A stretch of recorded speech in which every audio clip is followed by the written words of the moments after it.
Olá, meu irmão, a graça e a paz do Senhor Jesus. Hoje eu quero refletir com você sobre o tema quando a igreja ora. Eu gostaria de começar perguntando a você se você ora a Deus, se você tem o costume de orar a Deus. E se a sua resposta é sim, o quanto e o quão costumeiramente você ora a Deus. E se a sua resposta é não, então por que você não ora a Deus? A oração, meus irmãos, é prática de extrema importância na vida da igreja e na vida do crente. Há muitas passagens nas Escrituras que evidenciam essa importância. Uma delas é uma parábola contada por Jesus e registrada pelo evangelista Lucas, que começa dizendo que aquela era uma parábola sobre o dever de orar sempre e nunca esmorecer. Jesus contou-lhes uma parábola sobre o dever de orar sempre e nunca esmorecer. Está em Lucas, capítulo 18. Nessa parábola, Jesus incentiva os seus discípulos, todos eles, os daquele tempo e os de hoje, nós, a perseverarem na oração em meio aos reveses desta vida. Porque chegará o tempo, o dia em que o juiz, nesse caso justo juiz, virá para fazer justiça aos seus escolhidos que clamam a ele dia e noite, ainda que lhes pareça tardio. Mas Jesus, ao encerrar a parábola, ele encerra com uma pergunta: quando, porém, vier o Filho do Homem, achará fé na terra? Será que Jesus encontrará pessoas ainda confiando e, portanto, orando insistentemente a Deus? Então, eu volto a perguntar. Pergunta essa que não é só para você, mas vale também para mim. Você ora a Deus? O quanto e o quão costumeiramente você ora a Deus? E se não ora, por que não ora? Será que já perdeu a fé? Conforme indica Jesus na pergunta que ele faz ao final da parábola. Hoje, meus irmãos, como está óbvio, nós vamos pensar então sobre a oração. Aliás, já até disse o tema no início, né? Mais precisamente sobre o que acontece, ou o que pode acontecer quando a igreja ora. Obviamente não tudo o que pode acontecer, mas algumas coisas que eu encontro num texto em particular, o qual quero expor para os irmãos. O texto é Atos, capítulo 12, que eu quero ler para os irmãos.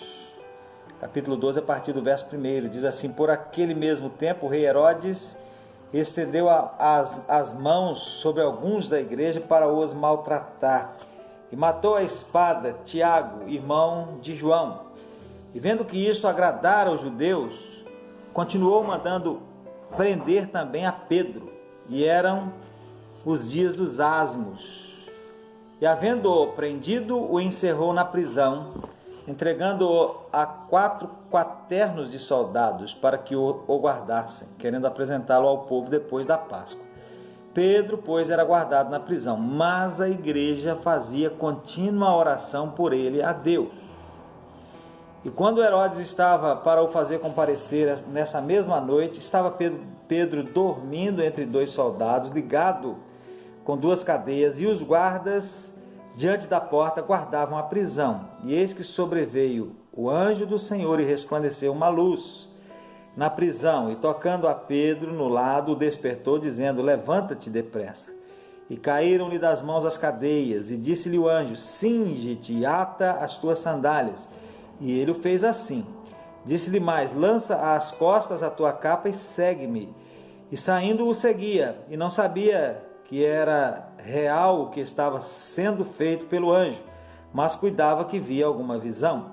E quando passaram a primeira e a segunda guarda, chegaram à porta de ferro que dá para a cidade, a qual se lhes abriu por si mesma, e tendo saído, percorreram uma rua, e logo o anjo se apartou dele. E Pedro, tornando a si, disse: Agora sei verdadeiramente que o Senhor enviou o seu anjo e me livrou da mão de Herodes e de tudo que o povo dos judeus esperava.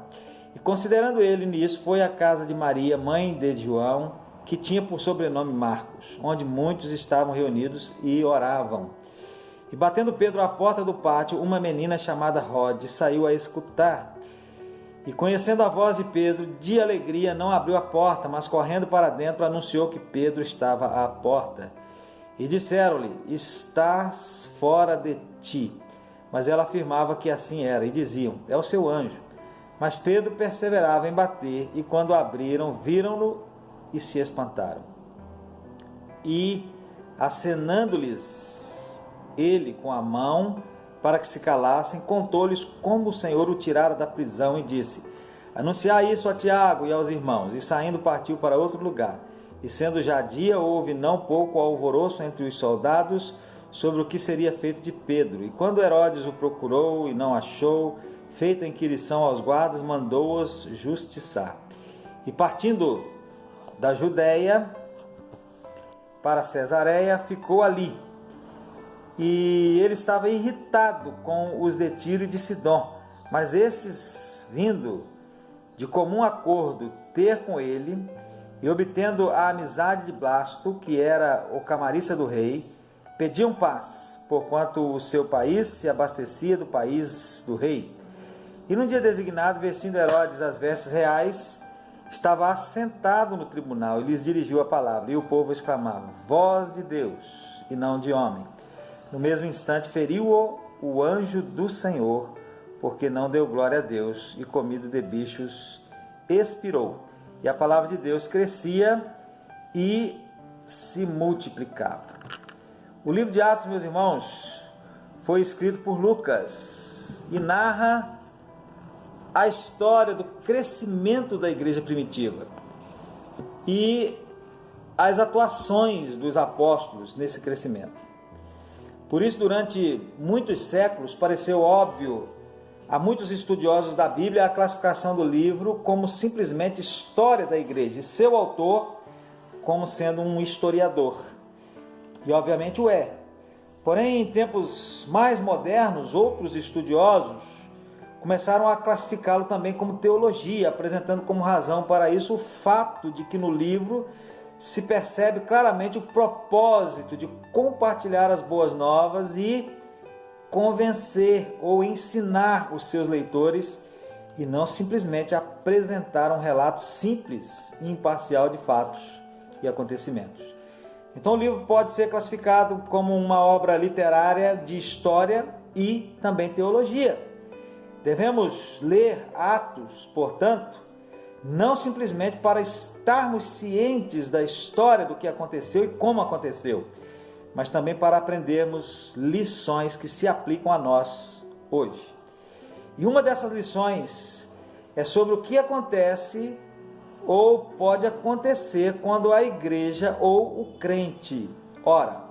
E aprendemos isso aqui, nesse capítulo 12. O texto começa com uma referência a Herodes. Herodes era entre aspas, um nome comum de vários reis idumeus que governaram a Palestina de 37 a.C. até 70 d.C. Esse Herodes aqui do texto era neto de Herodes o Grande, aquele que reconstruiu o templo em Jerusalém. Também mandou matar as criancinhas em Belém, depois que Jesus nasceu. O nome desse Herodes era Agripa I. Ele fazia de tudo para agradar aos judeus. E por isso mesmo, como está escrito aí no texto, ele prendeu alguns da igreja para os maltratar. E até mandou matar Tiago, o irmão de João. Quando ele percebeu que isso agradara aos judeus, ele mandou prender também a Pedro.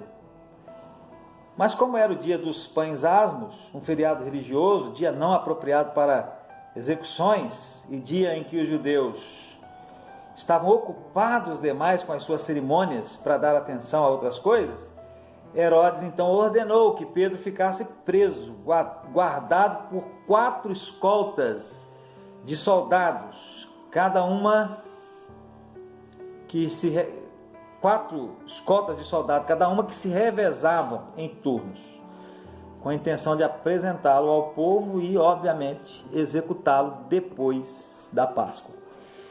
E nesse contexto, o que a igreja fez?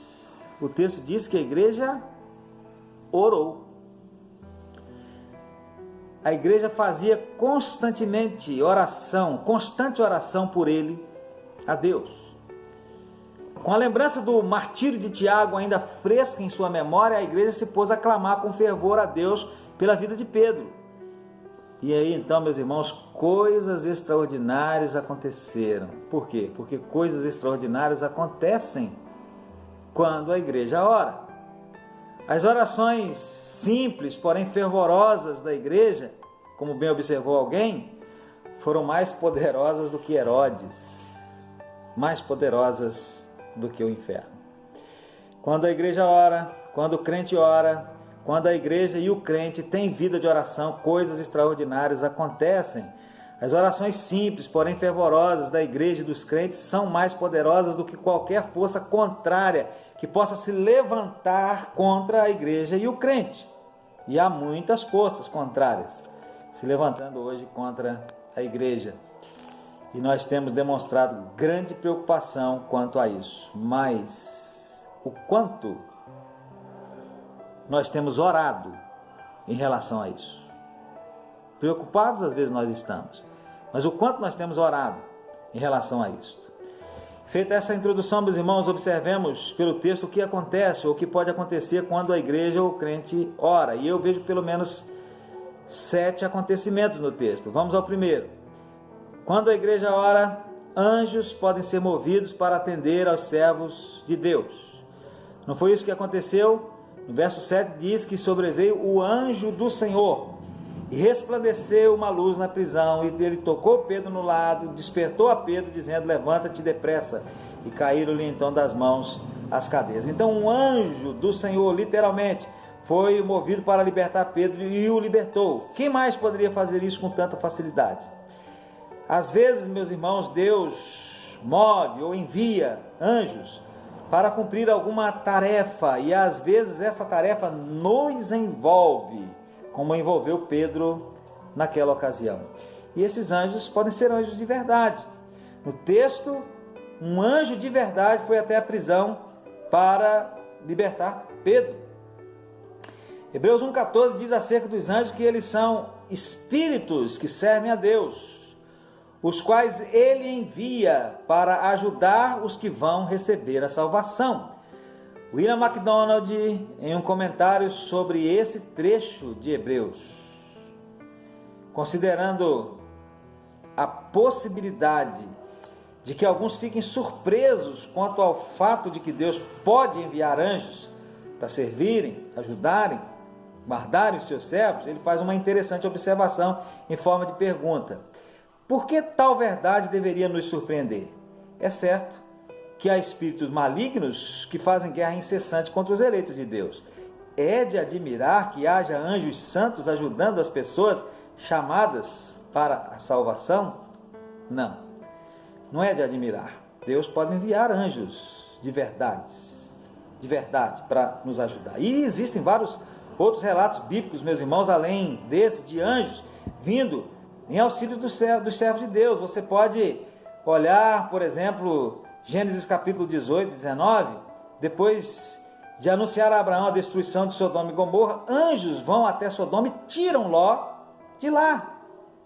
Em Êxodo 14 nós temos um relato desse. No livro de Juízes você verá uma abundante atuação de anjos do Senhor em favor do seu povo. E você pode percorrer toda a palavra de Deus, inclusive o Novo Testamento, e você vai encontrar anjos sendo enviados por Deus, atuando em favor nosso, dos servos de Deus humanos. São muitos os relatos acerca desse ministério dos anjos. Davi, meus irmãos, sabia bem dessa atuação dos anjos, ao ponto de escrever que o anjo do Senhor acampa-se ao redor dos que o temem e os livra. Salmo 34, verso 7. O escritor aos Hebreus, no capítulo 13, verso 2, ele diz que alguns, sem saber, hospedaram anjos. Então parece que os anjos circulam por aí quando ordenados por Deus para servirem aos propósitos de Deus, e muitos desses propósitos nos envolvem a nossa proteção. Então, quando a igreja ora a Deus, não aos anjos, né? É bom que fique bem claro isso. A igreja não ora a anjos e nem presta nenhum tipo de adoração ou veneração a eles, mas ela ora a Deus. E quando a igreja ora a Deus, em determinadas situações, Deus pode mover anjos de verdade, para virem ajudar a igreja ou algum servo de Deus, como aconteceu aqui em Atos capítulo 12. Mas também Deus pode mover, meus irmãos, anjos no sentido figurado. E anjos, figuradamente, são aquelas pessoas que Deus envia para nos ajudar. É por isso que disse alguém que há pessoas que são anjos, mesmo sem ter asas. Você certamente já conheceu alguém assim, né? Saulo, após a sua conversão, quando ele ainda era Saulo, estava cego, logo após a sua conversão, orando lá em Damasco, Deus envia não um anjo literalmente, mas um homem chamado Ananias para ir até onde Saulo estava, impor as mãos sobre ele e orar e recuperar-lhe a visão. Naquele momento difícil na vida de Saulo, Ananias foi para ele como que um anjo de Deus, e depois Saulo, que passou a se chamar Paulo, teve muitos outros, entre aspas, anjos humanos em sua vida. Anjos humanos, e eu digo isso de forma simples, figurada e não mística, existem. Pessoas comuns que Deus move para nos ajudar das mais diversas formas. Eu já conheci algumas dessas pessoas. E aqui mesmo em nossa igreja existem algumas delas. Então, quando a igreja ora, anjos de verdade, e pessoas que são quais anjos em nossa vida podem ser movidos por Deus para ajudar das formas mais diversas e nas situações mais variadas. Segundo, meus irmãos, quando a igreja ora, dormentes, entre aspas, são acordados. Pedro estava dormindo, o anjo tocou do lado e o acordou. Situação interessante, ele estava preso, acorrentado entre dois soldados, e outros guardas estavam à porta da prisão. Tiago já havia sido morto, e certamente que Pedro sabia que essa também era a intenção de Herodes quanto a ele, mas ele dormia, e dormia profundamente, ao ponto de um anjo ter que tocar no lado para o acordar. Alguém, meus irmãos, talvez acertadamente, considerou esse sono de Pedro como sendo o triunfo da fé. Disse assim, foi MacDonald: o apóstolo provavelmente se lembrou da promessa de Jesus de que ele chegaria à velhice e, portanto, descansou, sabendo que Herodes não poderia matá-lo antes da hora. Meus irmãos, que lição de fé para nós existe nesse episódio. Pedro tinha uma promessa de Jesus e ele descansou naquela promessa, descansou em Deus. Precisamos aprender, eu preciso aprender a descansar em Deus e suas promessas. E enquanto Pedro estava lá na prisão dormindo, a igreja orava incessantemente, e Deus enviou um anjo, e o anjo o acordou. Acorda, Pedro, está na hora de ir. O sono de Pedro, meus irmãos, como disse, era o sono da fé. O sono de quem cria no poder e na soberania de Deus. E, portanto, descansava nessa fé. Mas eu quero dizer para os irmãos que há muitos, entre aspas, dormentes, que dormem não o sono da fé, mas dorme o sono da incredulidade, e outros o sono da indiferença, o sono de quem está vivendo somente para si, não está nem aí para Deus e para as coisas de Deus, o sono das virgens loucas, da história, da parábola contada por Jesus. Quanta gente dormindo o sono da incredulidade. Incredulidade porque não crê mesmo em Deus e sua palavra de forma alguma. Uma incredulidade total, mas também incredulidade às vezes porque mesmo crendo de certa forma em Deus e sua palavra, não crê que tudo vai se cumprir. Especialmente aquelas partes que falam da perdição. Que nada, dizem. No fim das contas, Deus vai salvar a todos. E assim, inadvertidamente e até por boas intenções, fazem Deus mentiroso. É um sono, uma espécie de dormência espiritual, um envenenamento satânico para manter as pessoas na incredulidade quanto àquilo que Deus diz em sua palavra. Uma situação extremamente perigosa. Antes de o pecado entrar no mundo, Deus havia advertido a Adão e Eva quanto ao que aconteceria se eles comessem do fruto proibido. Mas Satanás, na serpente, disse a Eva que nada disso vai acontecer. O que vai acontecer é que vocês serão como Deus. E Adão e Eva descreram da palavra de Deus e creram nas insinuações de Satanás. E o pior aconteceu. De lá para cá, meus irmãos, a história tem se repetido incessantemente. Quanta gente vivendo na incredulidade. Não na incredulidade total, mas numa incredulidade perigosa por dar ouvidos às insinuações satânicas de que algumas coisas Deus não vai cumprir e que, portanto, não há razão para se preocupar. Acorde, meu amigo. Ore, igreja, para que as pessoas despertem desse sono. Quanta gente, crente até, dormindo o sono da indiferença, o sono de quem vive somente para si e não está nem aí para as coisas de Deus, o sono das virgens loucas. É assim que Jesus disse que viviam os homens do tempo anterior ao dilúvio. Eles comiam, bebiam, casavam e davam-se em casamento. Em outras palavras, eles estavam voltados somente para si mesmos, cada um preocupado com o seu próprio umbigo, até que veio o dilúvio e os tragou a todos. Acorda, meu irmão. É tempo de deixar de viver somente para si mesmo e viver para Deus. É tempo de se interessar pelas coisas de Deus. A igreja precisa orar. E orar por essas pessoas, porque quando a igreja ora, pode ser que muitos desses dormentes sejam acordados. E talvez a própria igreja precise acordar. E então precisa orar por si mesma. Vamos adiante. Terceiro, quando a igreja ora, presos são libertos. Não foi isso que aconteceu com Pedro? Grilhões, as algemas da época. Soldados, 2 guardas, além daqueles em que Pedro estava preso. Porta de ferro, nada disso manteve Pedro preso. Por quê? Porque Deus resolveu que ele seria liberto. Quando quer libertar, ele liberta. Ele liberta presos, como Pedro estava presos não por causa de algum crime que tenham cometido, mas por causa do Evangelho, por causa da sua fé em Deus. E então nós precisamos orar como aquela igreja. Orar como aquela igreja, pela libertação daqueles que estão presos por causa do Evangelho. Pode ser que Deus os liberte, de acordo com o seu propósito para a vida deles. Nós precisamos orar. Mas também, meus irmãos, Deus liberta presos nas garras do pecado. Há aqueles que estão presos, não em prisões literalmente, mas presos nas garras do pecado. E por esse também, principalmente, nós precisamos orar para que Deus os liberte. Por aqueles que têm trabalhado na intenção de amor da Sara, a palavra de Deus, nós precisamos orar. Eu já me referi diante da igreja àquele curtíssimo sermão pregado por alguém nos Estados Unidos, fato citado pelo Dr. Russell Shedd, em que o pregador se dirige à plateia perguntando quem estava orando pelos 6 soldados americanos que estavam presos em um determinado país muçulmano, e quase todos levantaram a mão. Depois o pregador pergunta quem estava orando pelas 32 milhões de almas cativas do pecado que existiam naquele país que mantinham presos os soldados americanos.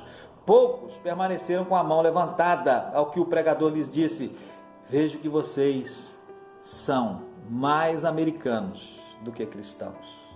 Não podemos, meus amados irmãos, orar apenas pelos que foram, estão sendo e serão aprisionados por causa da sua fé em Deus, por causa da pregação do Evangelho. Precisamos orar também por aqueles que os estão prendendo, para que Deus os liberte, porque esses são prisioneiros do pecado. Precisamos orar por todos os que estão presos nas garras do pecado, aqueles que não são hostis ao Evangelho, mesmo aqueles que são hostis. Precisamos protestar? Sim.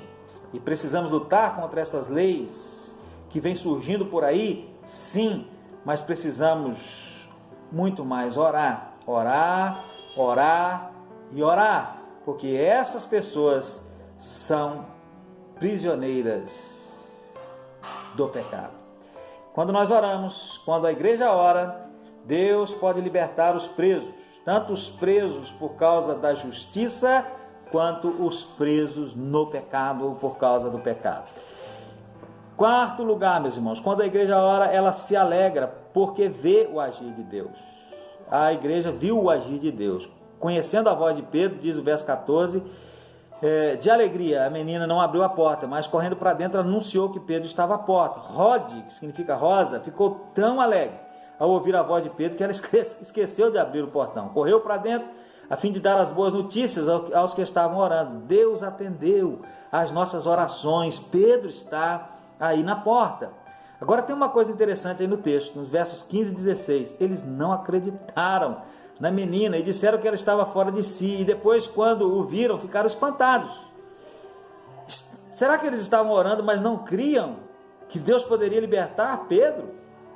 Alguns gostam de explorar essa opinião, e talvez ela até tenha um fundo de verdade, mas eu prefiro pensar, meus irmãos, que a incredulidade e o espanto momentâneo deles foi porque eles sabiam onde e como Pedro estava preso, e por causa da rapidez com que as suas orações foram respondidas. Então, o agir poderoso de Deus gerou neles essas expressões de espanto, e de quem, como que diz, é inacreditável o que estamos vendo acontecer, o que estamos experimentando da parte de Deus. E gerou muita alegria. A igreja precisa orar incessantemente pelo agir de Deus nas coisas simples e também naquelas coisas que tornam inequívoca a sua ação poderosa. A igreja precisa crer e orar, e quando a igreja crer e orar, Deus vai agir poderosamente. E quando Deus agir, a princípio pode ser que nós fiquemos desnorteados, espantados e até um pouco incrédulos, mas quando esse desnorteamento passar, a igreja será abundantemente alegre, a alegria será abundante por causa da ação inequívoca de Deus. Então, quando a igreja ora, ela se alegra, porque ela vê o agir de Deus. Em quinto lugar, quando a igreja ora, o mundo fica estarrecido, admirado, sem entender e até irritado pelas coisas que acontecem sobre as quais ele não tem nenhum poder. É o que nós vemos aí no texto, né? Que quando amanheceu o dia, houve alvoroço, muito alvoroço entre os soldados sobre o que seria feito de Pedro. E quando Herodes o procurou e não achou, ele fez inquirição aos guardas e mandou justiçar. E partindo da Judéia para Cesareia, ficou ali. O agir de Deus, irmãos, não provoca reações apenas na igreja. O mundo fica estarrecido, o mundo fica admirado, o mundo fica sem entender, o mundo fica irritado até, porque não tem nenhum poder sobre o agir de Deus. Os guardas ficaram alvoroçados e Herodes também, ao ponto de mandar justiçar. Isso significa que mandou executar os guardas. Eles, como que se diz, não entenderam nada. Então, quando a igreja ora, o mundo fica estarrecido, o mundo fica sem entender e fica até irritado pelas coisas que acontecem, porque não tem nenhum poder sobre a ação de Deus. O sexto acontecimento, meus irmãos, que nós vemos aí no texto, sexto lugar, quando a igreja ora, sexta coisa que acontece quando a igreja ora, é que o inimigo é derrotado. Quando a igreja ora, o inimigo é derrotado. E às vezes ele se derrota a si mesmo, pelos seus próprios erros. Veja aí, versos 21 a 23. E num dia designado, vestindo Herodes as vestes reais, estava assentado no tribunal e lhes dirigiu a palavra. E o povo exclamava, voz de Deus e não de homem. Mas no mesmo instante feriu-o o anjo do Senhor. Por quê? Porque ele não deu glória a Deus. Ele tomou aquela glória para si. E comido de bichos, expirou. Herodes caiu no erro da soberba. E a palavra de Deus diz que a soberba precede a ruína. Então um anjo o feriu e ele morreu e comido de bichos. Oração e confiança, meus irmãos, é a melhor, entre aspas, arma que existe. Como bem expressou Davi no Salmo 20, versos 7 e 8, uns confiam em carros e outros em cavalos, mas nós faremos menção do nome do Senhor nosso Deus. Uns encurvam-se e caem, mas nós nos levantamos e estamos de pé. Quando a igreja ora, o inimigo é derrotado e às vezes ele até se derrota a si mesmo pelos seus próprios erros. E em sétimo e último lugar, meus irmãos, quando a igreja ora, a palavra de Deus se expande mesmo contra todas as probabilidades. A palavra de Deus crescia e se multiplicava, diz o verso 24. A igreja, desde o seu início, meus irmãos, tem passado por perseguições. Nesse texto de Atos, nós vemos os cristãos sendo perseguidos, os cristãos sendo combatidos, mas a igreja crescia, a palavra de Deus crescia e se multiplicava, é o que diz aí o texto. Alguns anos se passaram, e com Nero, ainda no primeiro século iniciaram-se as grandes perseguições. A fúria contra cristãos era tão grande que, conforme registrou Eusébio, as cidades ficavam cheias de cadáveres. Hoje nós estamos vendo aí, nessa situação de pandemia que nós estamos vivendo, por causa dessa enfermidade, vemos horrorizados muitos cadáveres. Lá naquela ocasião a igreja ficava, as ruas, as cidades ficavam cheias de cadáveres, cadáveres dos cristãos que eram perseguidos e mortos por causa do evangelho. Assim diz, meus irmãos, Tertuliano: os tiranos e órgãos de Satanás não se contentavam apenas com a morte para tirar a vida do corpo.